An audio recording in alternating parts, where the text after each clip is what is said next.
Hello friend, welcome back to my YouTube channel. मेरे YouTube channel में आपका स्वागत है। अगर आपने मेरे चैनल को सब्सक्राइब किया हुआ है तो आपने मेरे पिछले वीडियोस देखे होंगे जिसमें मैंने बताया था कि आपने अपने जो यूएस की अपॉइंटमेंट है वो कैसे बुक करनी है आपने। ठीक है, तो अगर आप अभी मेरे चैनल पर नए हैं तो फिर भी मैं आपको थोड़ा बता देता हूँ शॉर्ट में आपने करना क्या है। सबसे पहले आपने अपने प्ले स्टोर में जाना है। मोबाइल के प्ले स्टोर में जाके आपने उसमें लिखना है गूगल क्रोम। वहाँ पर आपने देखना है कि जो आपके फ़ोन में ऑलरेडी गूगल क्रोम इंस्टॉल्ड है वो अपडेट है या नहीं है। सबसे पहले आपने अपने गूगल क्रोम को अपडेट कर लेना है। गूगल क्रोम अपडेट होने के बाद आपने क्या करना है, आप जिस साइट पर जाते हैं CGI साइट पर अपनी अपॉइंटमेंट बुक करने के लिए, तो आप उस साइट पर जाएंगे और 3 डॉट्स होंगे राइट साइड में। गूगल इसकी क्रोम की सेटिंग में 3 डॉट्स उसको क्लिक करेंगे तो उसमें एक ऑप्शन आता है। उस ऑप्शन में लिखा हुआ डेस्कटॉप साइट। तो डेस्कटॉप साइट को आपने क्लिक कर देना है। जैसे आप क्लिक करेंगे तो आपका पेज फिर से रिलोड हो जाएगा। जब वो पेज रिलोड हो जाएगा तब आपने अपना प्रोसेस स्टार्ट करना है। फिर आपने अपना कैप्चा वैप्चा फिल करना है सारा और अपॉइंटमेंट उठानी है आपने। और अपॉइंटमेंट जो उठाने का तरीका है उसमें उसमें क्या करना है आपने, सबसे पहले तो आपने ये नहीं देखना है कि कौन से ईयर की आपको मिल रही है, 2023 की मिल रही है, 24 की मिल रही है, 25 की मिल रही है। सबसे पहले तो जो भी आपको डेट दिखे एकदम से उठा लेना उसको। उसके बाद में आप लोग उसको रीशेड्यूल उसी मेथड से करना जिस मेथड से आप इसको अभी बुक करोगे। तो उससे क्या होगा कि सबसे पहले बात आपके पास एक अपॉइंटमेंट आ जाएगी। अपॉइंटमेंट आने से आपको क्या होगा कि आप इमरजेंसी अपॉइंटमेंट के लिए अप्लाई कर सकते हो। उसके लिए इमरजेंसी अपॉइंटमेंट अगर आप लेना चाह रहे हैं तो उसके लिए आपके पास एक स्लॉट होना जरूरी है। वो मैटर नहीं करता कि 2023 का है, 24 का है, 25 का है। तो मैं आपको यही कहूँगा कि सबसे पहले आप अपनी फीस को सेव कीजिए।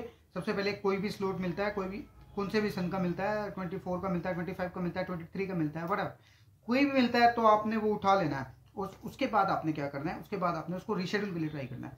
और एक चीज़ और ध्यान रखना है इस बात की, जब आप ये प्रोसेस स्टार्ट करोगे, जब ये प्रोसेस आप स्टार्ट करोगे तो आपने करना क्या है, तो उस प्रोसेस में आपने सबसे बड़ा ध्यान यही रखना है कि आपका जो गूगल क्रोम है वो अपडेट होना चाहिए। क्योंकि अगर वो अपडेट नहीं होगा तो सम टाइम क्या होता है उसमें, जैसे कैप्चा वगैरह जब आता है तो उसमें क्या होगा कि वो कैप्चा कई बार वो शो नहीं करता है। तो कैप्चा अगर शो नहीं करेगा तो आप आगे मूव नहीं कर पाओगे। तो सबसे पहला जो मेन काम है वो यही है कि आपने अपने गूगल क्रोम को अपडेट करना है। और फ़ोन से है जो अपॉइंटमेंट वो बहुत जल्दी होती है। और इसके बारे में अगर आप एक्सप्लेनेशन देखना चाहते हैं, अच्छे से मैंने एक्सप्लेन किया हुआ उस वीडियो में, डिस्क्रिप्शन में मैं लिंक डाल दूंगा उस वीडियो का भी। और आपने इस तरीके से उसको बुक करना है अपॉइंटमेंट को। और दूसरी बात यह कि अब सपोज मान लो कि आप दिल्ली के लिए ट्राई कर रहे हैं। दिल्ली के लिए आप OFC भी दिल्ली में देख रहे हैं और कॉन्सुलर भी दिल्ली में देख रहे हैं, तो बहुत मुश्किल हो रहा है आज की डेट में वो टाइप से स्लॉट उठाना। आप एक काम कीजिए, अगर मान लो कि आपने दिल्ली में OFC का सिलेक्ट कर लिया है, उसके बाद जब कैप्चा फिल करके आप कॉन्सुलर स्लॉट के लिए जाएंगे तो वहाँ दिखाएगा कि there is no appointment available on this date, इस टाइप का एक मैसेज दिखाएगा आपको। तो आपने क्या करना है, उसके ऊपर बिल्कुल एग्जैक्ट ऊपर ना लोकेशन होगी, वहाँ से लोकेशन चेंज कर देना, उसको मुंबई कर देना, हैदराबाद कर देना, चेन्नई कर देना या कोलकाता कर देना। तो ऐसे आप रैंडम जो आपका प्लेस रहेगा उसको उठाइए। अगर आपने OFC दिल्ली का किया है तो आप मुंबई का कौंसलर उठा लीजिए। और अगर आप कौंसलर कर रहे हैं मुंबई का, तो आप जैसे OFC है तो आप किसी और का, मतलब आप उठा सकते हैं यहाँ से। उसमें कोई ज़रूरी नहीं है कि आपने दिल्ली का है तो आपने दिल्ली का ही उठाना है, दोनों।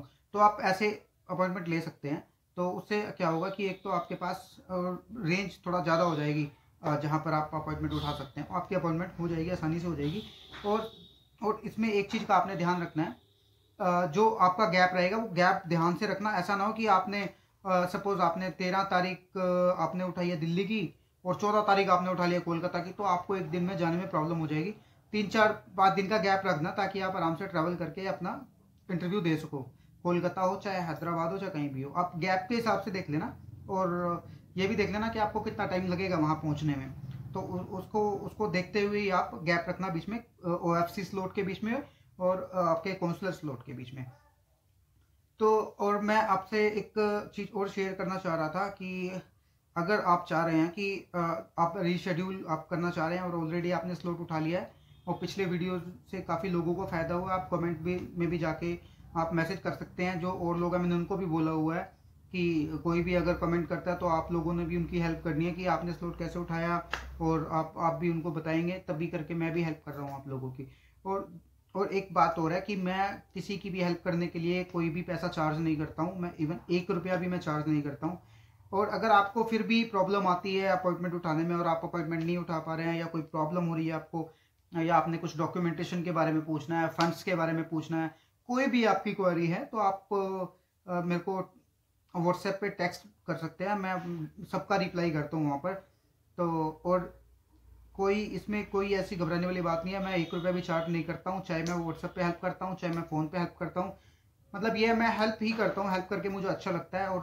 और जिन लोगों को मेरे वीडियो से फ़ायदा हो रहा है वो मुझे अच्छे अच्छे कमेंट कर रहे हैं, और उनके लिए बहुत बहुत धन्यवाद बोलना चाहूँगा।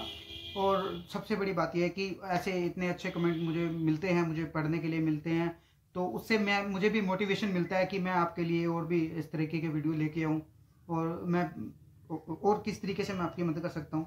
और मैं सबको ये बोलता हूँ कि अगर आपका एक्सपीरियंस जैसा भी रहे मेरे साथ, आप सेम एक्सपीरियंस ही शेयर कीजिए वीडियो के नीचे। क्योंकि देखो, अगर कहीं पे शायद हो सकता है कि मैं भी कुछ कमी कर रहा हूँ, कि मतलब आप लोगों को या तो मैं लगता है कि ये इस तरीके से मुझे ये काम करना चाहिए, तो डेफिनेटली मैं उसके बारे में भी सोचूंगा। फिर मैं वो भी सोचूंगा कि ये भी चीज़ मेरी इम्प्रूव हो जाए, ये भी इम्प्रूव हो जाए, कि जो भी मेरे सब्सक्राइबर्स हैं या ये जो भी मेरे भाई बंधु हैं, और तो उनको कोई प्रॉब्लम ना हो आगे भी, और कोई दिक्कत ना हो ज़्यादा हेल्प लेने के लिए मुझसे। और मैं 1 रुपया भी चार्ज नहीं करता हूँ, मैं फिर से बोल रहा हूँ। तो अभी उम्मीद करता हूँ कि अभी आप लोग जिन्होंने पिछले वीडियोस देख के स्लॉट्स उठाए हुए हैं, अभी वो भी लगे हुए हैं आप अपना रीशेड्यूलिंग के लिए, तो उनको भी मतलब बीच बीच में मुझे कॉल्स भी आए थे कि 2 4 5 लोगों ने उठाए हैं, और इक्का दुक्का स्लॉट्स ओपन होते रहते हैं। आपने वो छोड़ना नहीं है, आपने ट्राई डेली करना है। आप यूट्यूब की बेफालतू की वीडियो पे मत जाओ किसी की, वो बोल रहे हैं कि दिसंबर में ओपन होगा, नवंबर में ओपन होगा, तब ओपन होगा। आपने ट्राई करना है डेली, क्योंकि ऐसा होता है कई बार इक्का दुक्का स्लॉट पे निकलते हैं, तो वो हो सकता है कि आपके हाथ में लग जाए। हर 4 घंटे बाद आपने ट्राई करना है, 4 4 घंटे बाद आप ट्राई करते रहिए। और लोकेशन आपको बताई दी है मैंने कैसे उठानी है, वो एफसी कहीं और की उठा लो और काउंसलर कहीं और की उठा लो। ये ऐसे मिक्स मैच करते रहो, मिक्सअप करते रहो सभी को, तो आपको स्लॉट जरूर मिल जाएगा। मुझे लगता है हफ्ते के अंदर स्लॉट मिल जाएगा आपको। और सबसे बड़ी बात है, जो सबसे ज़रूरी बात है, मैं ये कहूँगा आपसे, एजेंट के पास जाने की ज़रूरत नहीं है। एजेंट आपको मतलब पैसे ही खाने हैं, उसने करना क्या है, कुछ नहीं करेगा वो। अपॉइंटमेंट्स अभी वो निकाल नहीं पा रहे हैं, और तो वो आपको लटका के रखेंगे, आपको लगेगा कि हाँ जो एजेंट है उसको दिए हुए हैं पैसे, तो वो खुद से कर देगा। बट लेकिन ऐसा है भाई साहब, अगर आप अपने खुद के फ्यूचर के लिए अगर आप सीरियस नहीं है, तो एजेंट को तो ये है कि अगर उसने अपॉइंटमेंट उठा ली तो आपसे पैसे ले लेगा, अदरवाइज नहीं। उसके पास मान लो 20 बच्चे हैं, 20 बच्चों के उसने पैसे लिए हुए हैं अपॉइंटमेंट उठाने के लिए, और अगर वो 20 में से मान लो 5 बच्चों की भी अपॉइंटमेंट उठ जाती है उससे, तो वो 5 के पैसे उसके खड़े हैं। बाकी उनसे उनको कोई मतलब नहीं है कि बाकी 15 बच्चों को अपॉइंटमेंट नहीं मिली है। बट लेकिन टाइम खराब होगा आप लोगों का, बच्चों का खराब होगा, उन बच्चों का खराब होगा जिनको अपॉइंटमेंट नहीं मिलेगी। तो इसलिए मैं सबको कहूँगा कि आप खुद से ट्राई कीजिए, पैशनेट हो जाइए अपने स्लॉट को ढूंढने के लिए। आप अपना स्लॉट ढूंढ सकते हैं। सबसे पहले एक एक चीज़ सोचिए कि हाँ मैं कर सकता हूँ और मैं करके रहूँगा स्लॉट, तो आप कर लोगे। इजी है, कोई इसमें कोई ज़्यादा मतलब ऐसा नहीं है कि आप कर नहीं पाएंगे।